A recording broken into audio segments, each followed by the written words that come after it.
ছোট ছেলেকে বাঁচাতে গিয়ে আহত হন সাইফ আলী খান। সন্তানের প্রতি বাবার ভালোবাসা ঠিক কতটা গভীর হতে পারে সেটি আরও একবার দেখিয়ে দিলেন অভিনেতা। তার এমন আত্মত্যাগ তাকে জাতীয় বীরে পরিণত করেছে। বলিউড তারকা ও নবাব পরিবারের সদস্য সাইফ আলী খানকে ছোড়া দিয়ে আঘাত করার ঘটনা ভারত জুড়ে ব্যাপক সমালোচনা তৈরি করেছে। এরই মাঝে বেরিয়ে আসতে শুরু করেছে একের পর এক নতুন তথ্য। তারই ধারাবাহিকতায় জানা গেছে নিজের ৩ বছরের ছেলে জেহকে বাঁচাতে গিয়ে আহত হন সাইফ। ভারতীয় সংবাদ মাধ্যমের প্রতিবেদন অনুযায়ী পুলিশ জানিয়েছে রাতে সাইফের বাড়ির গৃহকর্মীর সঙ্গে বিবাদে জড়াতে দেখা যায় ওই অনুপ্রবেশকারীকে। সে সময় কোনোভাবে সেখানে এসে পড়েন সাইফ।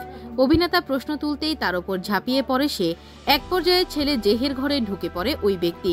বাধা দিতে যান সাইফ, আর তাতেই শুরু হয় ধস্তাধস্তি। ছেলের সুরক্ষা নিশ্চিত করতে গিয়ে নিজেই আহত হন নায়ক। এদিকে প্রাথমিক তদন্তের পর পুলিশ জানিয়েছে সাইফের বাড়ির সিসিটিভি ফুটেজ খতিয়ে দেখা হয়েছে, কিন্তু সেখানে বুধবার রাতে ওই ঘটনার 2 ঘন্টা আগ পর্যন্ত কাউকেই বাড়িতে ঢুকতে দেখা যায়নি। ধারণা করা হচ্ছে দুপুরেই ওই ব্যক্তি বাড়িতে ঢুকে বসেছিল। হাসপাতাল সূত্রে জানা গেছে আপাতত বিপদমুক্ত সাইফ আলী খান।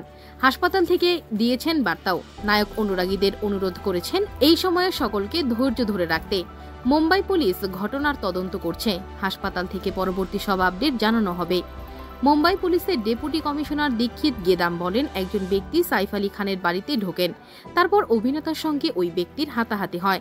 আহত অভিনেতার চিকিৎসা চলছে, তদন্তও চলছে। উল্লেখ্য, গত 15ই জানুয়ারি বুধবার দিবাগত রাত 2টার দিকে সাইফের বাড়িতে হানা দেয় এক অজ্ঞাত পরিচয়ের ব্যক্তি। 6 বার ছোড়া দিয়ে আঘাত করা হয় সাইফের বাহুতে।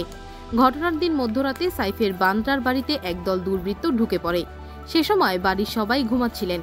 এক পর্যায়ে তারা একাধিকবার সাইফকে ছোড়া দিয়ে আঘাত করে পালিয়ে যায়। আহত অবস্থায় অভিনেতাকে মুম্বাইয়ের লীলাবতী হাসপাতালে ভর্তি করা হয়েছে। সেখানেই তার চিকিৎসা চলছে। মুম্বাইয়ের বান্দ্রা ওয়েস্টে স্ত্রী কারিনা কাপুর এবং 2 ছেলে তৈমুর ও জাহাঙ্গীরকে নিয়ে থাকেন সাইফ। বুধবার রাত 2:30 নাগাদ বাড়িতে ঢোকার সময় সাইফের ওপর হামলা হয়। তবে হামলার সময় কারিনা বাড়িতে ছিলেন কিনা তা স্পষ্ট নয়, কারণ ওই ঘটনার কিছুক্ষণ আগেই বোন কারিশমা কাপুর এবং 2 বন্ধু সোনম কাপুর ও রিয়া কাপুরের সঙ্গে পার্টি করার ছবি দিয়েছিলেন কারিনা। এই ঘটনায় বলিউড তারকা কারিনা কাপুর ও পরিবারের অন্যান্য সদস্যরা নিরাপদ রয়েছেন বলে জানা গেছে। নিছক হাতিয়ে নেওয়া নাকি অন্য কোনো কারণে হামলা তা এখনও নিশ্চিত নয় পুলিশ। এই ঘটনার তদন্ত করতে একটি বিশেষ দল গঠন করা হয়েছে। এদিকে 3 জনকে আটক করা জিজ্ঞাসাবাদ চালানোর পর সাইফ আলী খানকে হামলাকারী ওই যুবককে গ্রেপ্তার করেছে মুম্বাই পুলিশ। ভারতীয় সংবাদ মাধ্যম টাইমস অফ ইন্ডিয়ার এক প্রতিবেদনে বিষয়টি নিশ্চিত করে বলা হয়, বান্দ্রা রেলওয়ে স্টেশনে অভিযান পরিচালনার সময় অভিযুক্ত যুবককে গ্রেপ্তার করা হয়, যদিও তার নাম পরিচয় প্রকাশ করা হয়নি।